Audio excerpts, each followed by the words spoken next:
Welcome back. I'm attorney Thomas Burton, and today we return to my popular question and answer series where a reader asks a question about two of my favorite things real estate and vacations, specifically vacation rentals. And here's the question: how would my dad and I go about buying my uncle's property and turning it into a vacation rental? My uncle is currently 80 and would like to get out of some of his real estate holdings. He has expressed that he wants to keep his hard earned properties in the family. My dad and I are interested in buying one of the homes from him as an investment property and turning it into a vacation rental. We are looking for advice for all three of us to come out with a good deal and not get hit heavy on capital gains or gift tax, as well as non arm's length transaction issues on either side. So we are not sure if we should have my uncle sell or finance, put the property in a trust and we control it and be able to rent it out, buy it outright, but he doesn't want to deal with the capital gains issue like I noted. We are open to any ideas. Thank you for your help and time. So this is a complex question, as you can see, and I think my first advice is seek out the advice of a qualified lawyer in your area. I can tell you've done your research to know about some of the issues here. We've got capital gains tax, gift tax, and then you've got liability issues to think about with renting out to vacation rental owners. Now, a vacation rental, many people, it's popular in northern Wisconsin and all over the U.S. Many people do it through Airbnb or VRBO or other rental platforms, or they simply host it on their own website. But my first advice would be if you're thinking about renting out the home as a vacation rental, I would put the property inside of a limited liability company from the get go and operate the property as a business separate from your personal assets from the very beginning. And in my opinion, in Wisconsin, the limited liability company has quickly become the most popular business enterprise formed every year. I was just looking at statistics and it wins hands down. It's a no contest over other forms of business entities formed annually in Wisconsin because of the flexibility and how it was designed by the authors of the LLC statute. They purposefully wanted to set up a business entity that could be used by small businesses, set up easily, but provide and maintain that separate liability asset protection from your personal assets. So, my first answer is regardless of how you take title, how you get the property, whether you buy it, whether your uncle gives it to you, or whether you get it at his death, if you start operating it as a business, I would look at getting it inside an LLC from the beginning, because if you're going into this to operate as a business, an LLC makes sense to me.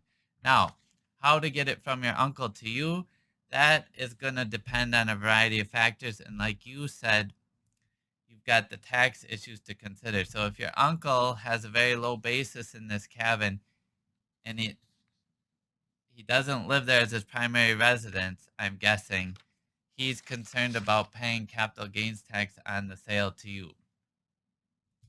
That's going to be a decision he has to make if he wants to sell and pay that capital gains tax. And I don't know his basis in the property, so again, that's something you should examine with your attorney and or CPA or both. Basis, as a reminder to folks, is generally what you pay for the property when you bought it. Then real estate, if it appreciates, it generally goes up over a long period of time, and you get an increase in basis for improvements you make to the property, like adding a new roof, things like that. But if you've held a property a long time and it's appreciated a lot, your basis may be a lot less than what it's worth. Let's say you bought it for 50,000, the cabin's now worth 300,000.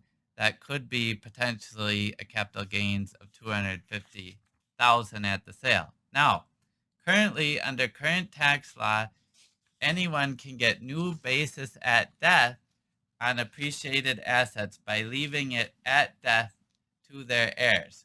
So, if your uncle's inclined to give you the property and he's advanced age, you might want to consider having him leave it to you upon his death if his primary concern is avoiding that capital gains tax.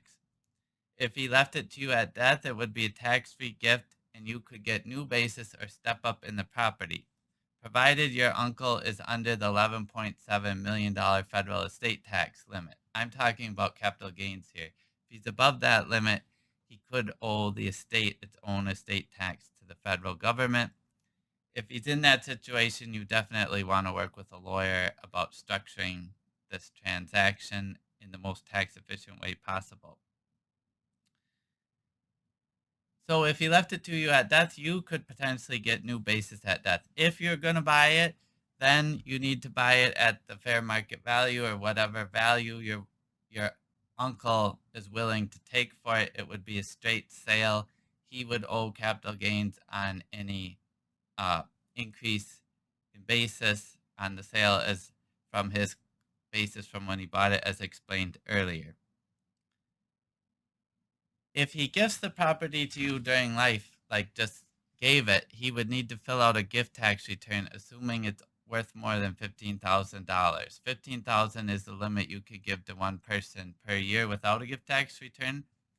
But if he is below 11.7 million, he could fill out a gift tax return, and let's say the cabin's worth $300,000. That amount will get deducted from the amount he can leave tax-free at death to his heirs. If he's willing to do owner financing, that's an option for you. You could buy it on a land contract or something like that, but you wouldn't actually receive title till you make the final payments. So to me, the cleanest transaction would be for you to buy the property, just buy it, acquire title, place it inside your own LLC before you begin operating it as a business.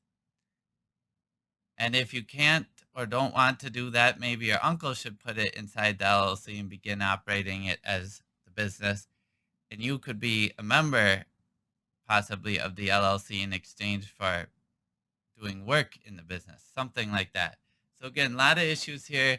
I would look at using an LLC as the main business entity for the vacation rental. I think it's great you're thinking of entrepreneurial ways to make money. Hope this is helpful to you and best of luck in your new business venture.